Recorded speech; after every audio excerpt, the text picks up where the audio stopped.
Hi and welcome back to my YouTube channel. तो अपनी last video में हमने चैप्टर 9 को स्टार्ट करा था, जहां पर हमने 9.1 एंड 2 पार्ट को कम्प्लीटली कवर किया था। आज की इस वीडियो में हम बात करेंगे 9.3 की। ओके, अब 9.3 को स्टार्ट करने से पहले हमारा एक छोटा सा इक्वेशन थी जो हमने 9.2 में स्किप कर दी थी, क्योंकि वो हमारे 9.3 का पार्ट थी, है ना। तो यहाँ पर वो हमारी जो इक्वेशन थी वो थी ये, वो हमारे 9.2 के अंदर सब टॉपिक में आती थी, जो था हमारा the formula for equilibrium output. Okay, तो इसको एक बार थोड़ा सा गो थ्रू करते हैं, उसके बाद हम अपने मेन टॉपिक 9.3 को समझेंगे।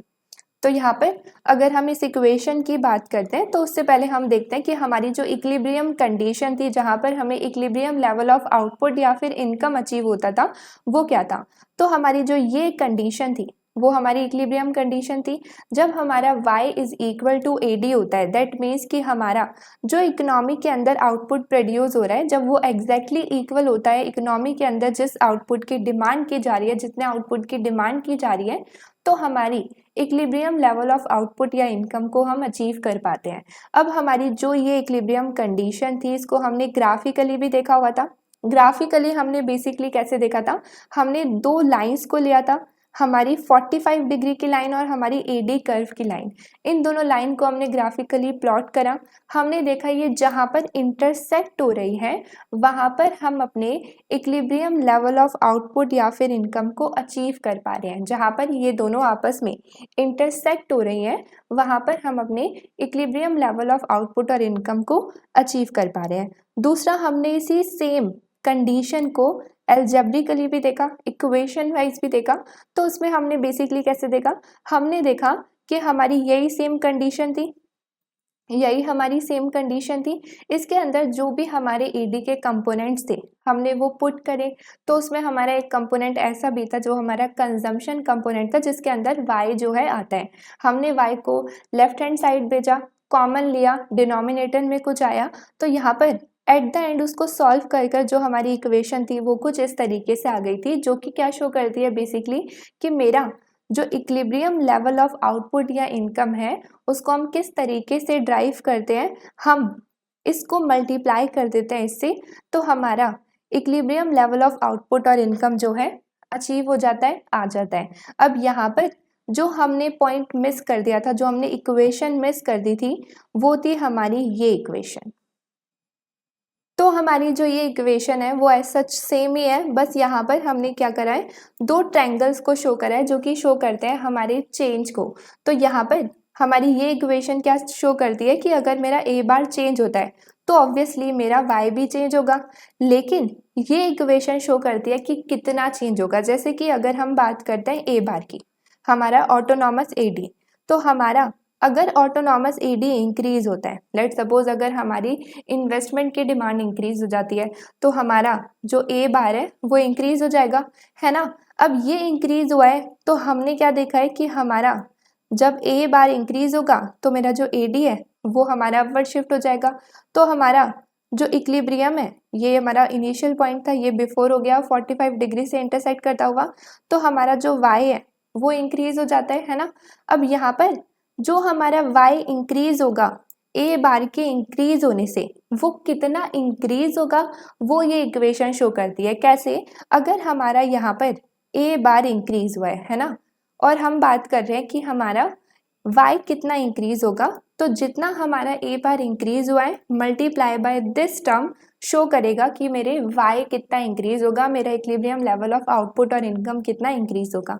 समझ नहीं आया, कोई बात नहीं, क्योंकि 9.3 में हम इसी की बात करते हैं। ये इक्वेशन हमारी मल्टीप्लायर इफेक्ट को शो करती है कि मेरे ऑटोनॉमस AD में जो चेंजेस आएंगे वो सेम अमाउंट से y में चेंजेस नहीं आएंगे, वहां पर कुछ ना कुछ मल्टीप्लायर इफेक्ट होगा जो कि शो करेगा कि मेरे y में A बार से ज़्यादा चेंजेस आते हैं, मेरा y A बार से ज़्यादा रिएक्ट करता है, और क्यों करता है उसको भी हम आगे देखेंगे। तो यहाँ पर इसको मैं इरेज कर देती हूँ सब कुछ। तो स्टार्ट करते हैं अब हम अपने 9.3 को। 9.3 द मल्टीप्लायर। तो इस टॉपिक में हम बेसिकली मल्टीप्लायर इफेक्ट को ही देखते हैं जो हमने पीछे बात करी, बट स्टिल अगर पीछे कुछ भी समझ नहीं आया तो यहाँ पर एट द एंड समझ आने वाली है वही बात जो हमने स्टार्टिंग में करी थी, क्योंकि इसको हम बिल्कुल बेसिक से समझेंगे।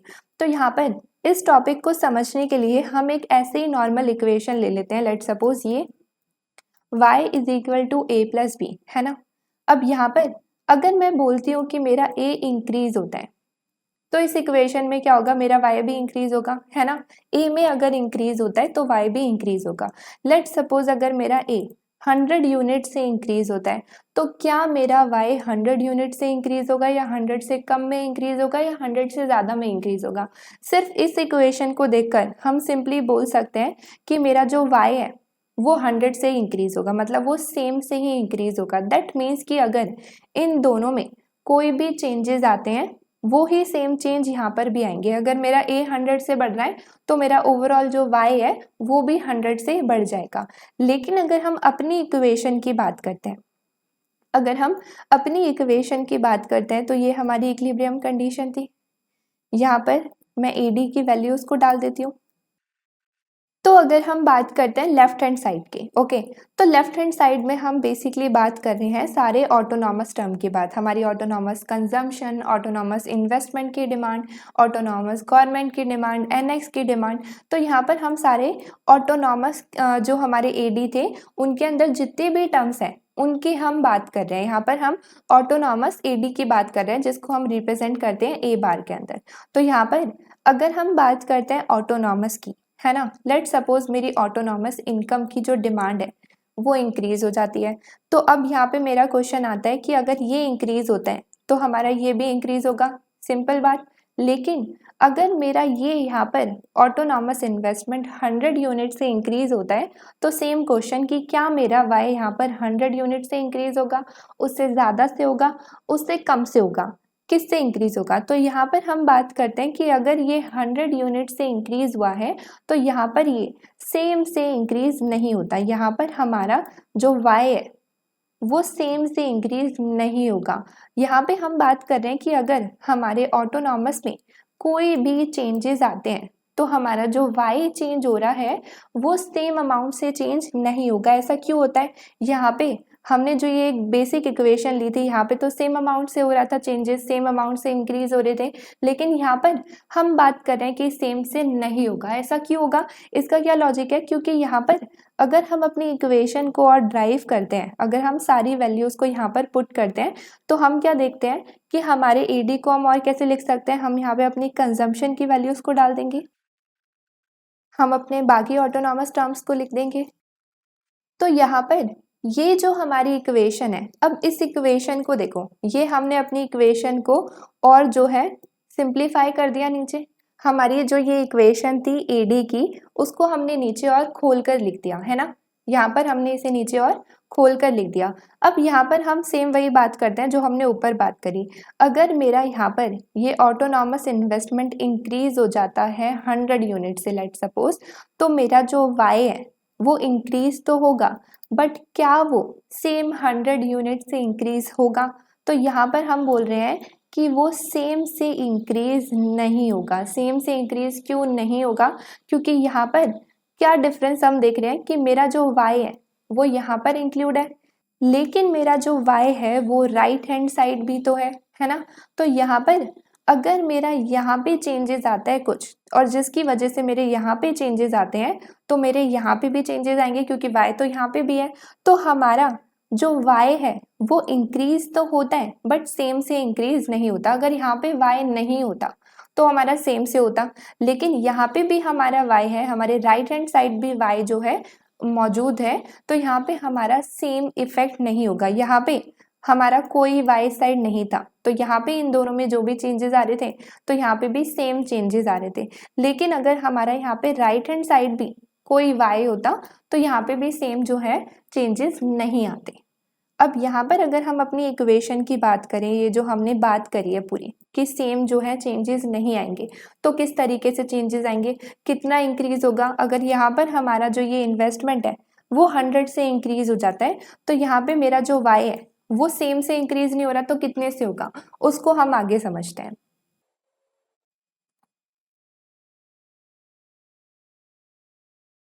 तो यहाँ पर वही सेम एग्जाम्पल है, हम बात करेंगे कि इनिशियली यहाँ पर इनिशियली हमारी जो ए बार में चेंजेस आए हैं वो कैसे चेंजेस आए हैं कि मेरी जो ऑटोनॉमस इन्वेस्टमेंट की डिमांड है वो इंक्रीज हो गई 100 से, और हम यहाँ पर लेकर चलते हैं कि लेट सपोज हमारा जो स्मॉल सी है वो 0.9 है फॉर एग्जाम्पल के लिए। ओके, तो यहाँ पर अगर हम बात करते हैं इंक्रीज इन एडी, तो ऑब्वियसली अगर हमारी एडी की साइड कोई भी चेंजेस आएंगे तो हमारे एडी में भी चेंजेस आएंगे। इन्वेस्टमेंट इंक्रीज हुई है तो हमारी जो एडी है वो भी क्या होगी, इंक्रीज होगी। तो यहाँ पर हमारे इंक्रीज इन एडी में हम क्या शो करेंगे इनिशियली कि यहाँ पर मेरा क्या हुआ है, ऑटोनॉमस इन्वेस्टमेंट की डिमांड इंक्रीज हो गई। कितने से इंक्रीज हुई, 100 से इंक्रीज हुई। तो हमारा एडी इंक्रीज हो गया 100 से। अगर हमारा एडी इंक्रीज हो गया 100 से तो मेरा जो आउटपुट है वो भी इंक्रीज हो जाएगा 100 से। यहाँ पर मेरा जो आउटपुट है वो भी इंक्रीज हो जाएगा 100 से, और हमारा जो इनकम है वो भी इंक्रीज हो जाएगा 100 से। हमारा जो आउटपुट और इनकम है सेम ही बात है, दोनों सेम ही चीज़ को शो करते हैं। अब यहाँ पर क्या होगा, अब मेरा जो आउटपुट है उसको भी हम वाई बोलते हैं और जो इनकम है उसको भी वाई बोलते हैं, बट यहाँ पे हमने जो ये थर्ड कॉलम बनाया है स्पेसिफिकली इनकम को शो करने के लिए, तो यहाँ पर अब जब मेरी इन्वेस्टमेंट के इंक्रीज होने से अगर मेरी इनकम इंक्रीज होती है तो उस केस में क्या होगा, यहाँ पर अगर मेरी इनकम इंक्रीज होगी जैसे हमने पीछे बात करा, यहाँ पे बेसिकली क्या हुआ कि अगर मेरी यहाँ पर इन्वेस्टमेंट के इंक्रीज होने से, ऑटोनॉमस इन्वेस्टमेंट के इंक्रीज होने से जब ये मेरा इंक्रीज होगा तो इसका जो इंक्रीज इफेक्ट है वो यहाँ पे भी पड़ेगा, क्योंकि यहाँ पर हमारी जो कंजम्पशन है वो किसका फंक्शन है, इनकम का। एक सेकेंड, यहाँ पर हमारी जो कंजम्पशन है वो किसका फंक्शन थी, इनकम का। तो यहाँ पर अगर मेरी ऑटोनॉमस इन्वेस्टमेंट के इंक्रीज होने से इनकम इंक्रीज होती है तो इनकम के इंक्रीज होने से मेरी कंजम्पशन पर भी तो कोई ना कोई चेंजेस आएंगे। तो यहाँ पर हम बेसिकली क्या बात कर रहे हैं कि अगर मेरी यहाँ पर ऑटोनॉमस इन्वेस्टमेंट 100 यूनिट से बढ़ गई, मेरा वाई भी मतलब 100 यूनिट से बढ़ गया, जो हमने पीछे देखा है, जो मेरा आउटपुट है वो भी 100 से बढ़ गया, इनकम जो है वो भी 100 से बढ़ गई। जब मेरी इनकम 100 से बढ़ जाएगी तो उस केस में हम क्या देखेंगे कि अब इस 100 इनकम जो मेरी इंक्रीज हुई है अब मैं इसका कुछ प्रपोर्शन कंजम्पशन पे लगाऊंगी, कंज्यूम करूंगी, और इसका कुछ प्रपोर्शन जो है सेव करूंगी, है ना। तो यहाँ पर अब जो ये मेरा 100 इनकम इंक्रीज हुआ है इसका कुछ प्रपोर्शन मैं क्या करूंगी, कंजम्पशन पे लगाऊंगी, और वो कौन डिसाइड करता है, हमारा स्मॉल सी, हमारा MPC, ये हमारा MPC है। तो हमारे इस 100 का 0.9 कितना हो जाएगा, हमारा 90।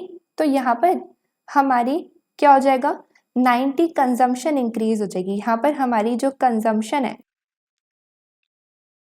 यहाँ पर हमारी जो कंजम्पशन है वो चेंज हो जाएगी और वो इंक्रीज हो गई, किससे हो गई इंक्रीज, 90 से।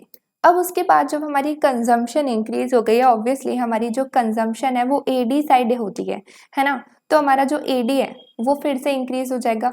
जब मेरा AD फिर से इंक्रीज हो जाएगा, जैसे आप दोबारा से पीछे देखें तो यहाँ पे बेसिकली क्या हुआ, यहाँ पे मेरा ये इंक्रीज हुआ तो उसकी वजह से मेरा यहाँ पर ये इंक्रीज हो गया। अब जब ये इंक्रीज हुआ तो यहाँ पे मेरा ये भी इंक्रीज हो गया, तो मेरा कंजम्पशन का जो ये प्रपोर्शन जाता था इनकम के साथ ये भी इंक्रीज हो गया। अब ये इंक्रीज हो गया तो इसकी वजह से दोबारा से मेरा ये इंक्रीज होगा, है ना। तो यहाँ पर जब हमारी कंजम्पशन इंक्रीज हुई तो मेरा जो आउटपुट है और जो मेरी इनकम है वो फिर से इंक्रीज हो गई। कितनी इंक्रीज हो गई, जितना मेरा कंजम्पशन इंक्रीज हुआ है। तो यहाँ पर ये दोनों भी हमारे 90 से इंक्रीज हो जाएंगे। अब यहाँ पर अगेन अगर हमारी इनकम दोबारा से इंक्रीज हो गई तो यहाँ पे क्या होगा, इनकम दोबारा से इंक्रीज हुई है तो अब इस इनकम का मैं कुछ प्रपोर्शन दोबारा से कंज्यूम करूंगी और कुछ सेव करूंगी। तो यहाँ पर हम 90 का 0.9 जो है कंज्यूम करेंगे, तो अगेन यहाँ पर चेंजेस आ जाएंगे। मेरा AD फिर से कंजम्पशन इंक्रीज होगी तो मेरा AD जो है वो फिर से इंक्रीज हो जाएगा। कितने से इंक्रीज होएगा, जो मैं 90 का 0.9 कंजम्पशन पर लगाऊंगी। तो वो हमारा कितना हो जाएगा यहाँ पर 81। तो इसकी वजह से मेरी जो कंजम्पशन है वो फिर से चेंज हुई, वो फिर से इंक्रीज हुई, एडी की साइड मेरी फिर से इंक्रीज हुई। एडी की साइड फिर से इंक्रीज होगी तो मेरी जो इनकम है वो भी फिर से इंक्रीज हो जाएगी और मेरा जो आउटपुट है वो भी फिर से इंक्रीज हो जाएगा। मेरी इनकम अगर फिर से इंक्रीज हुई है तो मैं क्या करूँगी, अब अगेन मैं इस 81 का फिर से कुछ प्रपोर्शन कंज्यूम करूँगी, कुछ सेव करूँगी। तो यहाँ पर हम 0.9 इसका कंज्यूम करेंगे दोबारा से। तो मैं 81 का 0.9 फिर से कंज्यूम करूँगी तो मेरा जो एडी है वो फिर से इंक्रीज हो जाएगा। यहाँ पर हमारा ये फिर से इंक्रीज हो गया इतने से, तो मेरा जो एडी है वो फिर से इंक्रीज हो जाएगा। एडी इंक्रीज होगा तो अगेन मेरा जो आउटपुट है वो इंक्रीज हो जाएगा और मेरी जो इनकम है वो भी इंक्रीज हो जाएगी। इनकम मेरी फिर से इंक्रीज हो गई तो दोबारा से अब इसका मैं कुछ प्रपोर्शन सेव करूँगी, कंज्यूम करूँगी। तो यहाँ पर फिर अगेन यही जो साइकिल है वो चलती रहेगी। यहाँ पे अगेन इसका मैं 0.9 जो है कंज्यूम करूँगी, फिर दोबारा से मेरा एडी इंक्रीज होगा, ये इंक्रीज होगा, उसकी वजह से ये इंक्रीज होगा। फिर यहाँ पर फिर अगेन इसका कुछ प्रपोर्शन मैं कंज्यूम करूँगी तो अगेन वो यहाँ पर आ जाएगा। फिर दोबारा से मेरी कंजम्पशन इंक्रीज होगी, एडी इंक्रीज हो जाएगा, आउटपुट इंक्रीज हो जाएगा, मेरी इनकम इंक्रीज हो जाएगी। ये जो साइकिल है वो चलती रहेगी और ये जो साइकिल है वो क्या शो करती है, बेसिकली हमारा मल्टीप्लायर इफेक्ट। तो मैं यहाँ पे इसका डॉट डॉट डॉट डॉट बना देती हूँ। ये हमारी जो साइकिल है वो चलती रहेगी।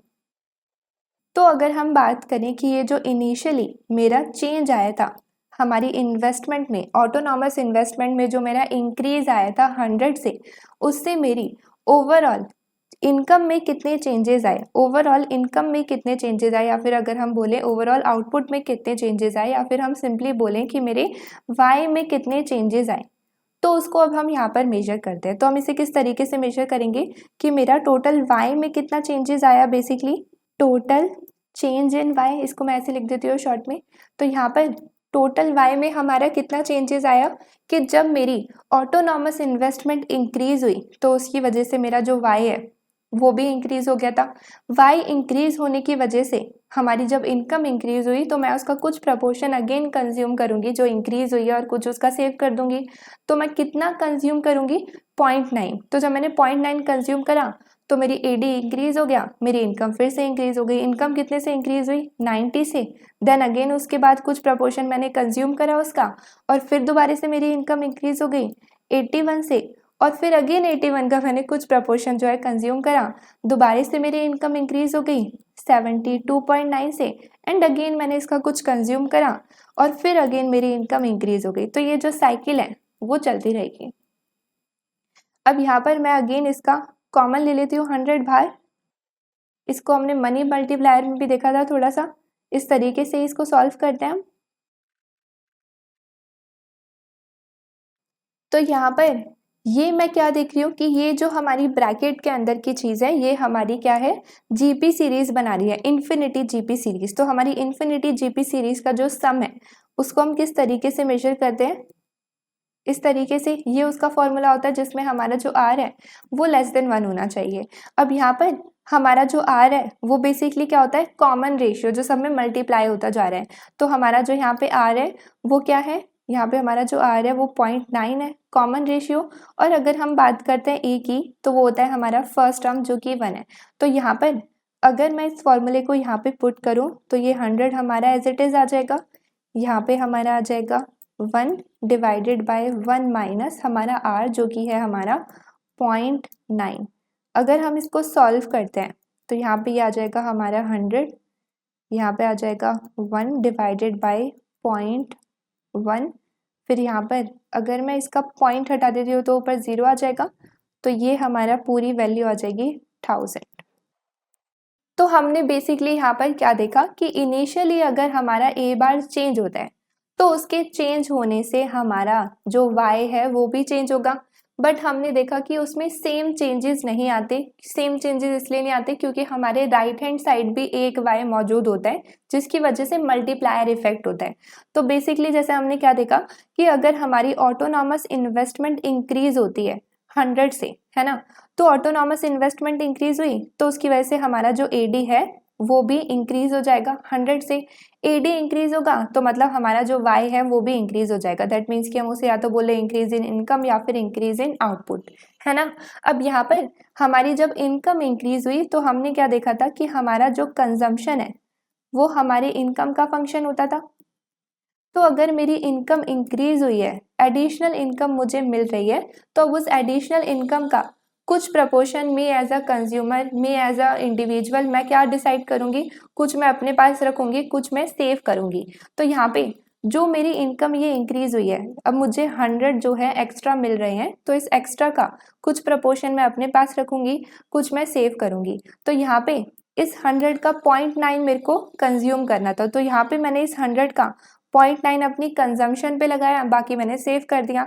तो जब मैंने कंजम्पशन पे लगाया तो मेरी जो कंजम्पशन है अगेन इंक्रीज हो गई राइट हैंड साइड, जिसकी वजह से एडी इंक्रीज हो गया। एडी इंक्रीज हुआ तो अगेन हमारा जो वाई है वो इंक्रीज हो गया। वाई फिर से इंक्रीज हो गया तो यहाँ पे भी वाई फिर से इंक्रीज हो गया। वाई फिर से इंक्रीज हो गया 90 से। अब इस 90 का कुछ प्रपोर्शन मैं कंज्यूम भी करूंगी, तो जब मैं कुछ कंज्यूम करूंगी मेरा अगेन जो एडी है वो इंक्रीज हो जाएगा। एडी इंक्रीज हो गया तो अगेन मेरा जो वाई है वो फिर से इंक्रीज हो जाएगा। वाई फिर से इंक्रीज हुआ तो मैं अगेन मेरी इनकम अगर इंक्रीज हुई है तो उसका कुछ प्रपोर्शन मैं फिर से कंज्यूम करूंगी, तो फिर से कंज्यूम करूंगी अपनी कंजम्पशन में, फिर से ऐड ऑन होएगा, एडी फिर से इंक्रीज होगा। एंड एडी के इंक्रीज होते ही अगेन हमारा जो आउटपुट है या इनकम है या फिर हमारा जो वाई है वो अगेन इंक्रीज हो जाएगा। अगेन इंक्रीज होगा तो अगेन हम अपनी कंजम्पशन करेंगे कुछ ना कुछ, उससे एडी इंक्रीज होगा, अगेन वाई इंक्रीज होगा, फिर एडी इंक्रीज होगा, फिर वाई इंक्रीज होगा।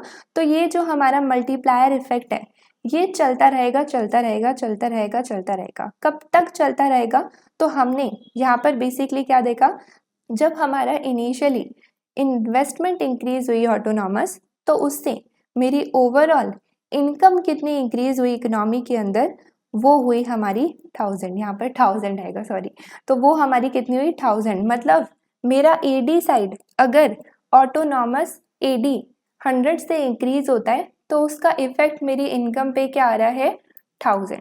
ये हमने न्यूमेरिकली वाइज देखा। अच्छा वैसे अगर हम इस फॉर्मूले को देखें, यहाँ पर ये जो हमारा फॉर्मूला है उसको हम इस तरीके से भी लिख सकते हैं। यहाँ पर जो ये मेरा 100 शो कर रहा है वो बेसिकली क्या शो कर रहा है, मेरा चेंज जो आया था ए बार में, है ना। ए बार में ये तो चेंज आया था इनिशियली, मतलब हमारी जो ये ऑटोनॉमस इन्वेस्टमेंट थी ये ए बार का ही पार्ट थी।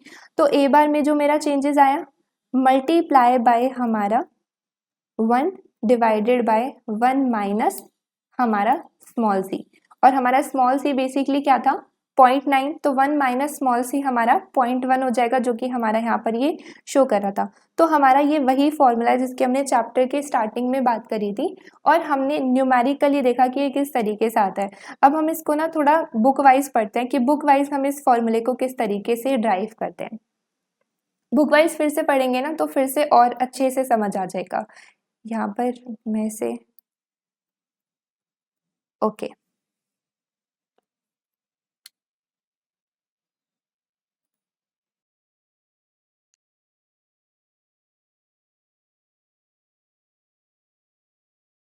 तो यहाँ पर हमारा जो फर्स्ट कॉलम है वो बिल्कुल सेम है जैसे पहले भी था और बुक से भी बिल्कुल मैच करता है। उसके बाद जो मेरा सेकेंड एंड थर्ड कॉलम है उसका सेम ही बात है कि मेरे आउटपुट में कितना इंक्रीज हुआ, इनकम में कितना इंक्रीज हुआ, मतलब मेरे वाई में कितना इंक्रीज हुआ। तो सेम बात है, एक शो कर दो या दोनों शो कर दो, कोई फर्क नहीं पड़ता है। तो यहाँ पर ये हमारी बुक का सेकंड कॉलम है, दोनों को मिलाकर लाइक दोनों को इंडिविजुअली मैंने शो करा है, बुक में एक ही गिवन है।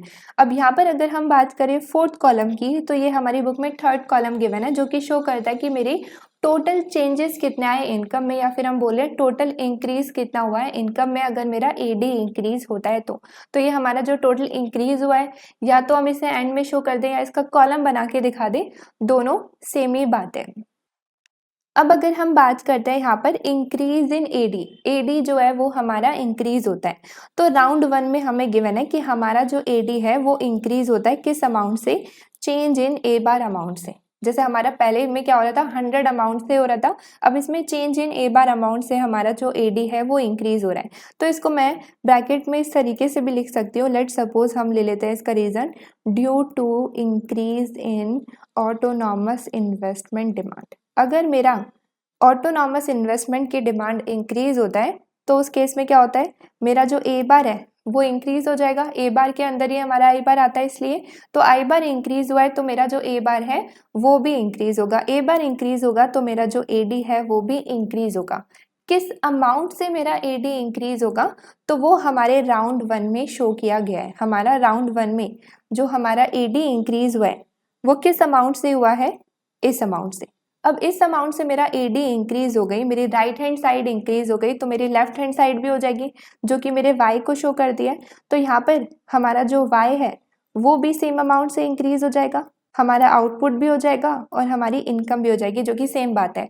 अब यहाँ पर अगर मैं बात करूँ कि मेरी टोटल इनकम कितनी इंक्रीज हुई है, यहाँ पर अगर हम बात करते हैं कि टोटल इनकम कितनी इंक्रीज हुई है, तो हम बात कर रहे हैं कि इनिशियल पॉइंट की वजह से कितनी हुई है। मतलब कि यहाँ पर जो ये मेरा इनिशियल हुआ है इन्वेस्टमेंट ऑटोनॉमस मेरी इंक्रीज हुई है, ऑटोनॉमस इन्वेस्टमेंट मेरी इंक्रीज हुई है, तो उसकी वजह से मेरा टोटल इनकम कितना इंक्रीज हुआ है उसकी हम बात करते हैं। तो यहाँ पर इनिशियली अभी तो हमारी जस्ट इतनी ही इंक्रीज हुई है, तो यहाँ पे मैं इसे लिख लेती हूँ। उसके बाद अब अगर हम बात करते हैं इनकम की, अगर मेरी इनकम इंक्रीज हुई है वो भी इस अमाउंट से, तो इस अमाउंट का कुछ प्रपोर्शन मैं अपनी कंजम्पशन पे लगाऊंगी और वो प्रपोर्शन मेरा स्मॉल से डिसाइड करेगा, और बाकी जो बचा हुआ है वो मैं सेव करूंगी। तो बचे हुए से मेरे एडी का कोई लेना देना नहीं है, इसे छोड़ दो। लेकिन जो इसका ये प्रपोर्शन मैं अपनी कंजम्पशन पर लगा रही हूँ, अगर मैं इसे कंजम्पशन पर स्पेंड करती हूँ तो मेरा जो एडी है वो इंक्रीज हो जाएगा। तो यहाँ पर इसका स्मॉल सी प्रपोर्शन जो मैं अपनी कंजम्पशन पर लगाऊंगी, उस अमाउंट से मेरी कंजम्पशन इंक्रीज हो जाएगी और मेरा एडी भी इंक्रीज हो जाएगा। तो यहाँ पर ये जो मेरी इनकम इंक्रीज हुई है इस अमाउंट से, इसका मैं क्या करूँगी, यहाँ पर अब मैं इसका स्मॉल सी प्रपोर्शन, यहाँ पर मेरी जो इनकम इंक्रीज हुई है उसका स्मॉल सी प्रपोर्शन से मैं अपनी कंजम्पशन को इंक्रीज कर दूंगी, तो मेरी जो कंजम्पशन है वो टोटल इस अमाउंट से इंक्रीज हो जाएगी। अब यहाँ पर जब ये टोटल इस अमाउंट से इंक्रीज हो जाएगी तो मेरा जो एडी है वो भी सेम अमाउंट से इंक्रीज हो जाएगा। अब यहाँ पर अगर मेरा एडी इंक्रीज हो गया है तो हमारा वाई भी इंक्रीज हो जाएगा इसी सेम अमाउंट से, तो उसे भी हम यहाँ पर लिख लेते हैं। अब यहाँ पर अगर हम बात करते हैं अगेन अपनी टोटल इनकम की, तो टोटल इनकम की जैसे मैंने बताया, हम बात करते हैं कि जो मेरा इनिशियल स्टेप था कि मेरा जो आई बार इंक्रीज हुआ है, उसके इंक्रीज होने से मेरी अभी तक टोटल इनकम कितनी इंक्रीज हुई है उसकी हम बात करते हैं। तो हमारी पहले राउंड में कितनी इंक्रीज हुई थी, चेंज इन ए बार। अब हमारी इस राउंड में कितनी हुई है, स्मॉल सी चेंज इन ए बार। तो हम दोनों को जो है ऐड ऑन कर देंगे। अब यहाँ पे अगेन वही सेम बात है, अब मेरी जो इनकम है राउंड 2 में वो इतने से और इंक्रीज हो गई। अब अगेन हमारी जो ये इनकम इंक्रीज हुई है इसका कुछ प्रपोर्शन मैं फिर से अपनी कंजम्पशन में भी लगाऊंगी, वो मेरा स्मॉल से डिसाइड करेगा। तो इस पूरे हमारे अमाउंट का स्मॉल सी प्रपोर्शन मैं अपनी कंजम्पशन पे लगाऊंगी, तो हमारा कंजम्पशन जो है वो फिर से इंक्रीज हो जाएगा और हमारा एडी जो है वो फिर से इंक्रीज हो जाएगा। तो यहाँ पर हमारी जो ये इनकम है वो कितनी है, स्मॉल सी चेंज इन ए बार, ये मेरी टोटल इनकम इंक्रीज हुई है अभी। अब यहाँ पर इसका कुछ प्रपोर्शन जो है मैं अपनी कंजम्पशन पे लगाऊंगी, जो कि अगेन शो करता है मेरा स्मॉल सी। अब मैं इसको स्मॉल सी करूंगी तो यहाँ पे मेरा जो स्मॉल सी है वो इस स्मॉल सी से मल्टीप्लाई हो जाएगा, तो यहाँ पर स्क्वायर आ जाएगा, है ना। तो यहाँ पर मेरी जो कंजम्पशन है वो इस अमाउंट से इंक्रीज हो गई, मेरी कंजम्पशन इस अमाउंट से इंक्रीज हो गई। दैट मीन्स कि मेरा जो एडी है वो भी इसी सेम अमाउंट से इंक्रीज हो गया। जब मेरा एडी से इसी सेम अमाउंट से इंक्रीज हो गया तो मेरा जो वाई है वो भी इसी सेम अमाउंट से इंक्रीज हो जाएगा। तो हम उसे शो कर देते हैं यहाँ पर अगेन। अब नाउ अगेन अगर हम बात करें टोटल इनकम की, तो टोटल इनकम कितनी हुई है हमारे राउंड 3 को मिलाकर, 1 2 3 को मिलाकर। तो हम यहाँ पर एक और ऐड ऑन कर देंगे यहाँ पर अपनी राउंड 3 की इनकम को। नाउ अगेन वही एक थ्योरी है कि अगर हमारी इनकम अब इतने से इंक्रीज हुई है तो अब इसका कुछ प्रपोर्शन मैं अपनी कंजम्पशन पे लगाऊंगी और इस प्रपोर्शन से हमारी जो कंजम्पशन है वो इंक्रीज हो जाएगी। तो अगेन हमारी जो कंजम्पशन है वो इंक्रीज हो जाएगी किस अमाउंट से, तो इनिशियली मेरी जो इनकम इंक्रीज हुई है अपने राउंड 3 में वो इतने से इंक्रीज हुई है। एक सेकेंड, यहाँ पर हमारी जो इनकम इंक्रीज हुई है राउंड 3 में वो इतने से इंक्रीज हुई है। अब इसका स्मॉल सी प्रपोर्शन मैं अगेन अपनी कंजम्पशन में लगाऊंगी और हमारी जो कंजम्पशन है वो इतने से इंक्रीज हो जाएगी। तो यहाँ पे स्मॉल सी अगेन मल्टीप्लाई होगा तो यहाँ पे मेरा स्मॉल सी क्यूब आ जाएगा। अब इस अमाउंट से मेरी जो कंजम्पशन है वो इंक्रीज हो गई, कंजम्पशन इंक्रीज हो गई तो मेरा जो एडी है वो भी इंक्रीज हो गया, एडी इंक्रीज हो गया तो मेरा अगेन वाई भी इसी सेम अमाउंट से इंक्रीज हो जाएगा। तो अगेन हम उसे इंक्रीज कर देते हैं।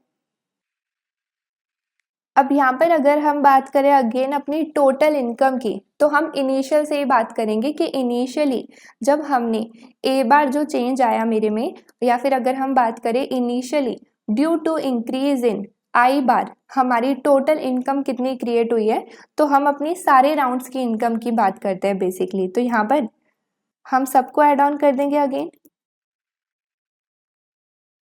देन अगेन यहाँ पर अगर हम बात करें राउंड 4 की, तो फिर से मेरी जो इनकम है वो इंक्रीज हो गई। अब इनकम इंक्रीज हो गई तो इसका कुछ प्रपोर्शन कंजम्पशन बढ़ जाएगा।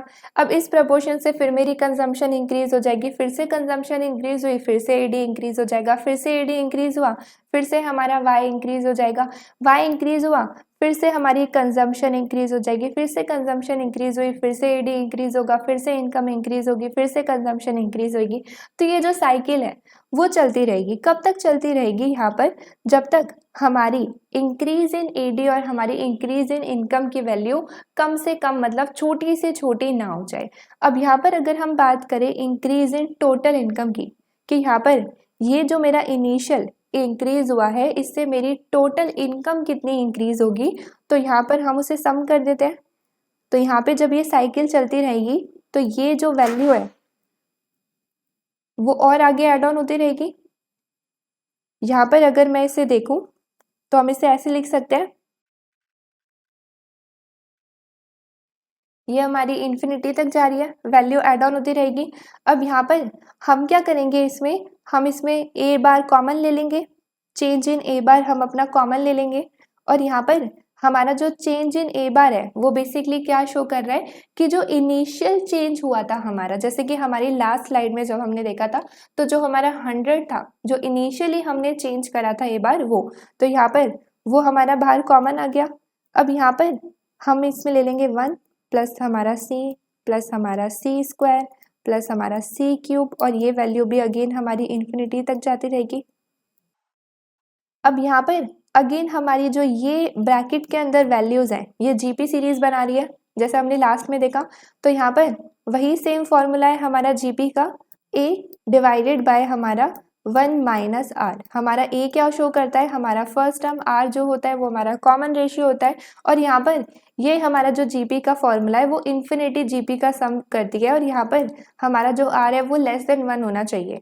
तो हमारी इस नीचे वैल्यू में हम क्या देख रहे हैं कि हमारा, ये तो पहले हम कॉमन टर्म को लिख लेते हैं बाहर, उसके बाद अगर हम अंदर ब्रैकेट को सॉल्व करें, उसका सम करें, तो यहाँ पर हम अपनी जीपी सीरीज के इन्फिनिटी सम का फॉर्मूला लगाएंगे। तो हमारा जो ए है, जो फर्स्ट टर्म है वो 1 है, उसके बाद हम यहाँ पर 1 माइनस आर, आर जो है वो हमारा क्या है, कॉमन रेशियो। कॉमन रेशियो हम किस तरीके से निकालते हैं, यहाँ पर हम इसको इससे डिवाइड कर देते हैं, या फिर इसको इससे डिवाइड कर दो, तो हमारा कॉमन रेशियो किस तरीके से निकलता है, यहाँ पर जैसे हम कर दे ये डिवाइड, या फिर हम डिवाइड कर दे दिस, तो हम सबसे देख रहे हैं कि इन सब से हमारा जो कॉमन रेशियो है वो सी ही निकलेगा बेसिकली। तो यहाँ पर हमारा जो कॉमन रेशियो है वो सी है। तो ये हमारा क्या शो करता है कि हमारे y में कितना चेंज आएगा। तो इसको एक बार मैं आगे लिख लेती हूँ, फिर मैं एक्सप्लेन करती हूँ। तो हमारी जो ये इक्वेशन है वो बेसिकली क्या शो करती है कि मेरी टोटल इनकम में कितने चेंजेस आएंगे अगर ए बार में चेंजेस आते हैं तो। क्योंकि हमने क्या देखा है कि हमारे सेम चेंजेस नहीं आते हैं, तो कितने चेंजेस आएंगे, तो हमारा दिस मल्टीप्लाई बाय दिस, हमारा यहाँ पर this multiply by this show करता है कि मेरी टोटल इनकम में कितने चेंजेस आएंगे अगर मेरा ए बार चेंज होता है तो। अब यहाँ पर अगर हम इसकी थोड़ी सी बात करें, तो हमने बेसिकली देखा क्या है कि अगर मेरा ए बार चेंज हो रहा है, ए बार चेंज हो रहा है मतलब कि मेरी ऑटोनॉमस एडी में चेंजेस आ रहे हैं। हो सकता है मेरा आई बार चेंज हो रहा हो, इसके अंदर मेरा सी बार चेंज हो रहा हो, मेरा जी बार चेंज हो रहा हो, एन एक्स बार चेंज हो रहा हो, तो उनके चेंज की वजह से मेरा जो ए बार है वो भी चेंज हो रहा है ना। ए बार चेंज हो रहा है तो मेरा AD भी चेंज होगा, है ना। लेट सपोज मेरा A बार इंक्रीज हो रहा है तो AD भी इंक्रीज होगा।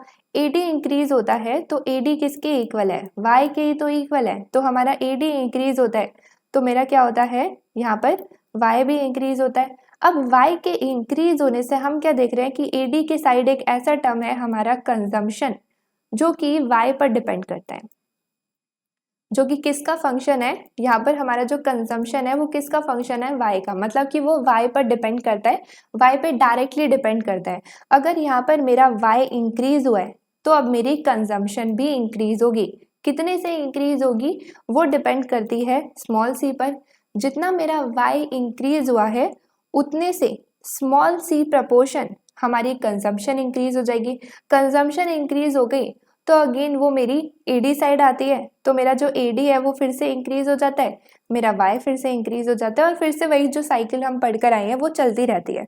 तो हमारा ये जो फॉर्मूला है वो बेसिकली क्या शो करता है कि मेरे Y में कितने चेंजेस आएंगे ओवरऑल, सारे मल्टीप्लायर्स को मिलाकर कितनी बार जो जितने भी चेंजेस आ रहे हैं उसका पूरा सम टोटल कितना चेंज होएगा मेरा Y अगर मेरा A बार चेंज होता है तो। और ये हम कैसे देखते हैं कितनी बार मल्टीप्लायर हो रहा है, तो वो हम देख रहे हैं इससे। ये हमारा जो ये है, ये जो हमारा पार्ट है ये हमारा शो करता है मल्टीप्लायर इफेक्ट को। ये हमारा मल्टीप्लायर है जिसको हम डिनोट करते हैं ऐसे।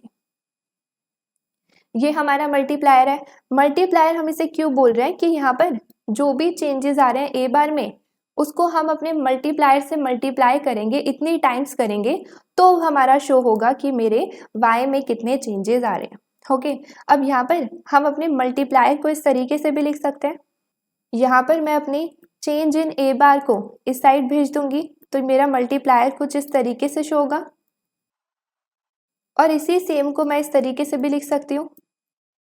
हमारा स्मॉल सी क्या होता है, MPC होता है, और यहाँ पर 1 माइनस स्मॉल सी या फिर 1 माइनस MPC हमारा ये भी शो करता है MPS को, मार्जिनल प्रोपेंसिटी टू सेव। और ये सारी ही वैल्यूज जो हैं वो हमारी क्या रिप्रेजेंट करती है, मल्टीप्लायर को। इन सब टर्म को हमारा ये भी मल्टीप्लायर शो करता है, ये भी मल्टीप्लायर शो करता है, ये भी मल्टीप्लायर शो करता है और ये भी मल्टीप्लायर को ही शो करता है। अब इससे अगर हम इसके रिलेशन को थोड़ा सा समझें, यहाँ पर अगर हम अपनी रिलेशंस को थोड़ा सा समझें MPC और MPS के टूवर्ड्स, तो यहाँ पर अगर हम बात करते हैं MPS की, यहाँ पर अगर हम बात करते हैं MPS की, तो मैं यहाँ पर क्या देख रही हूँ, अगर मैं इसकी बात कर रही हूँ तो ये मेरा डिनोमिनेटर में है ना। मैं देख रही हूँ कि इन दोनों के बीच में नेगेटिव रिलेशन है। अगर ये डायरेक्टली डिनोमिनेटर में है तो नेगेटिव रिलेशन क्यों है, क्योंकि ऑब्वियसली जितना ज़्यादा मेरा डिनोमिनेटर होगा उतनी ही ज़्यादा मेरा जो ओवरऑल वैल्यू है वो कम होगा, जो कि मेरे मल्टीप्लायर को शो करता है। तो इन दोनों के बीच में अपोजिट डायरेक्शन है, नेगेटिव रिलेशन को ये शो करते हैं।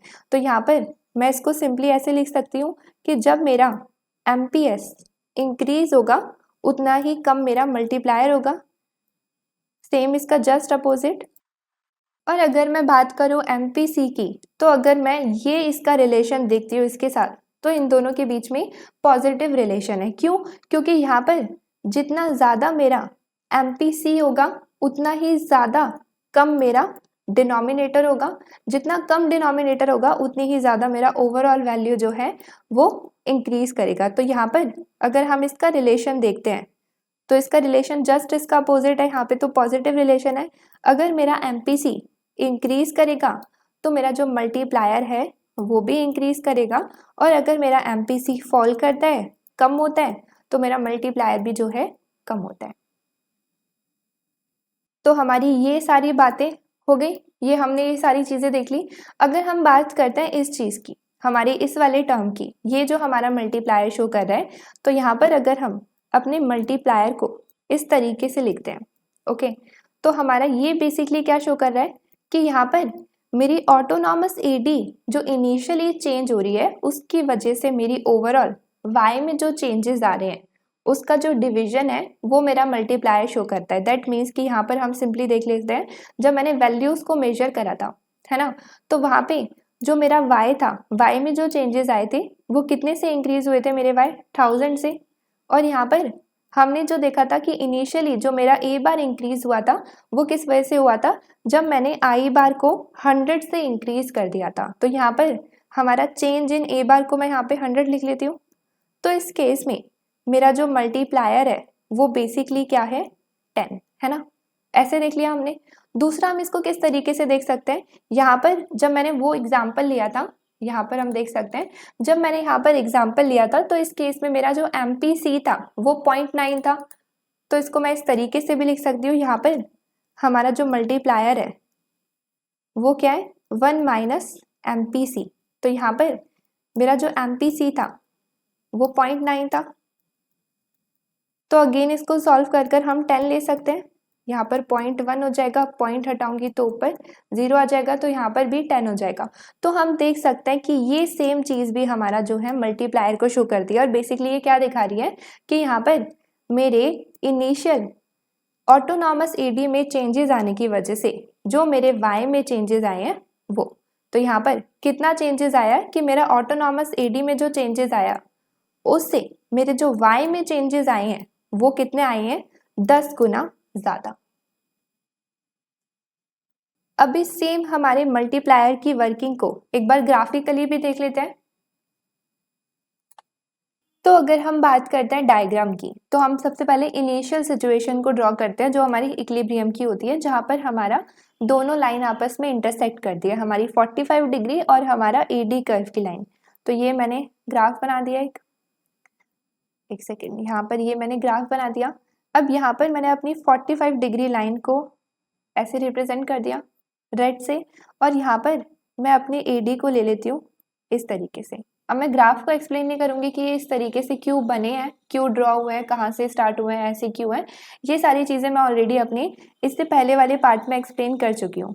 तो यहाँ पर मैं इसे थोड़ा सा लेबल कर देती हूँ पहले।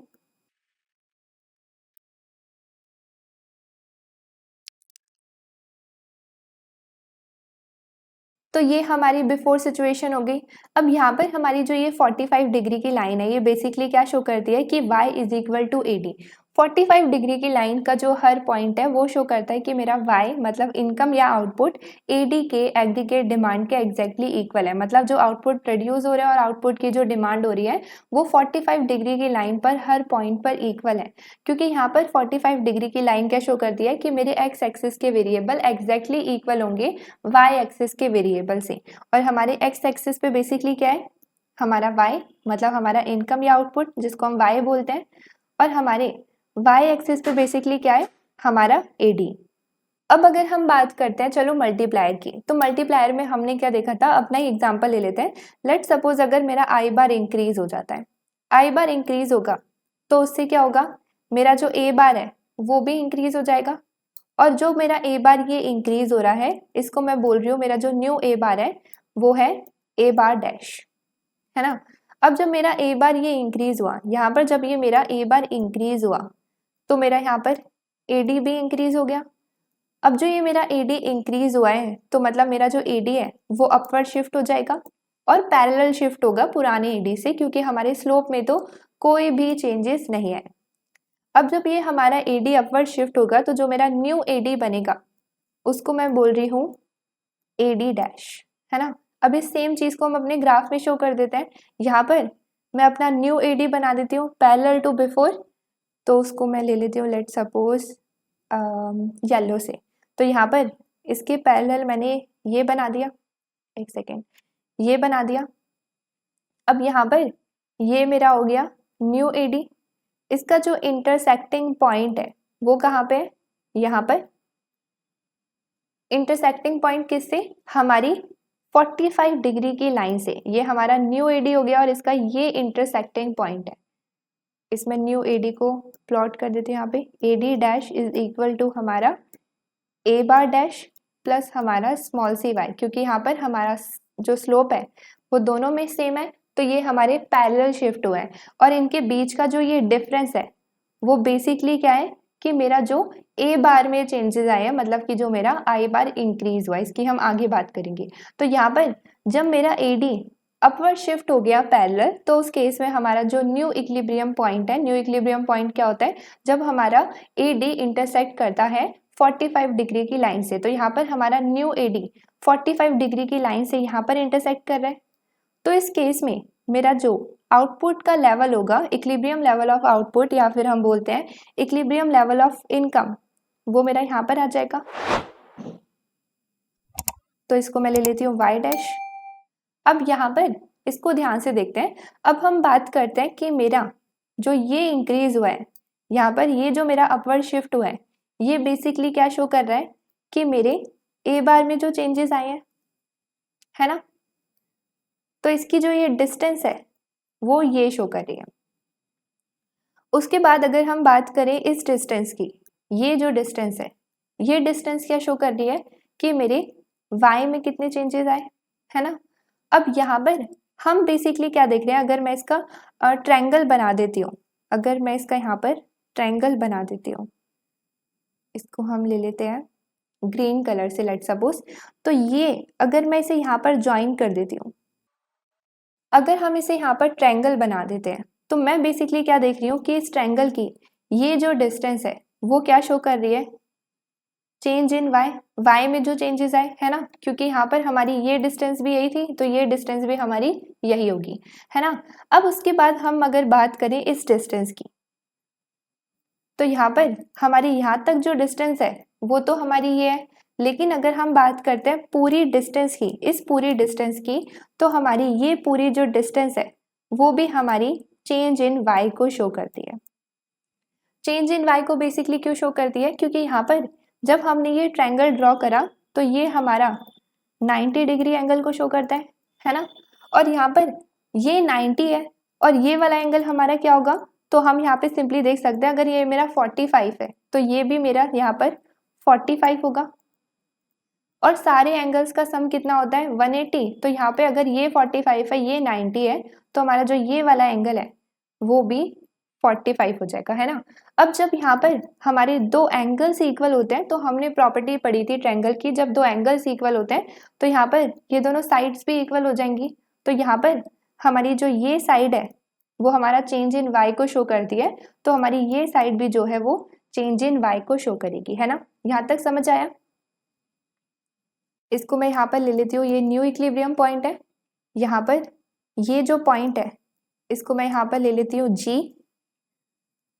और यहाँ पर ये जो पॉइंट है इसको मैं ले लेती हूँ लेट्स सपोज F। अगर हम यहाँ पर बात करते हैं EF की, तो वो हमारे एग्जैक्टली इक्वल है किससे, चेंज इन y से, है ना। हमारी जो ये डिस्टेंस है, ये डिस्टेंस, ओके। अब अगर हम बात करते हैं E डैश F की, तो वो भी हमारा सेम ही है, E डैश F हमारा सेम ही है। हमने अभी देखा ये डिस्टेंस हमारी, इसको हमने अभी प्रूव करा। देन अगर हम बात करें E डैश G की, जो कि क्या शो करती है हमारा चेंज इन A बार, कि हमारे A बार में क्या चेंजेस आए, जो कि हमारी ये डिस्टेंस है, इन दोनों के बीच की जो डिस्टेंस है यहाँ पर। तो हम इन तीनों इक्वेशन से यहाँ पर ये जो तीनों हमारी डिस्टेंस है, इन तीनों डिस्टेंस से, या फिर अगर हम बात करें लेट्स सपोज इन दोनों डिस्टेंस से, ये डिस्टेंस और हमारी ये डिस्टेंस, इन दोनों को अगर हम कंपेयर करते हैं तो हम बेसिकली क्या देख रहे हैं कि मेरा जो E डैश F है ऑब्वियसली वो ग्रेटर है हमारे E डैश G से। हमारी जो E डैश F की डिस्टेंस है वो ज़्यादा है E डैश G की डिस्टेंस से। मतलब कि हमारा यहाँ पर ग्राफ में अगर हम देखें तो मेरी ऑब्वियसली ये डिस्टेंस ज़्यादा है किससे, इस डिस्टेंस से, है ना। अब यहाँ पर अगर ये ज़्यादा है तो हम इसे ऐसे भी बोल सकते हैं कि यहाँ पर मतलब हमारा चेंज इन y ज़्यादा है हमारे चेंज इन A बार से, जो कि अगेन क्या शो करता है, मल्टीप्लायर को। ये चीज़ जो है हमारी क्या शो करती है, मल्टीप्लायर को, कि जितना मेरा A बार में चेंजेस आए उससे ज़्यादा मेरा y में चेंजेस आए, मेरे आउटपुट में चेंजेस आए, मेरी इनकम में चेंजेस आए, जो कि अगेन क्या शो करती है, हमारे मल्टीप्लायर इफेक्ट को। तो ये था हमारा मल्टीप्लायर इफेक्ट। यहाँ पर हमारा जो मल्टीप्लायर का टॉपिक है वो कम्प्लीटली ओवर होता है हमारा 9.3। आई होप कि आज की वीडियो में आपको सब कुछ अच्छे से समझ आया होगा। अगर आपको कोई भी डाउट है तो आप नीचे कमेंट सेशन में अपना डाउट कमेंट कर सकते हैं। अगर आपको मेरी वीडियो पसंद आई है तो इसे लाइक, शेयर एंड सब्सक्राइब ज़रूर करें।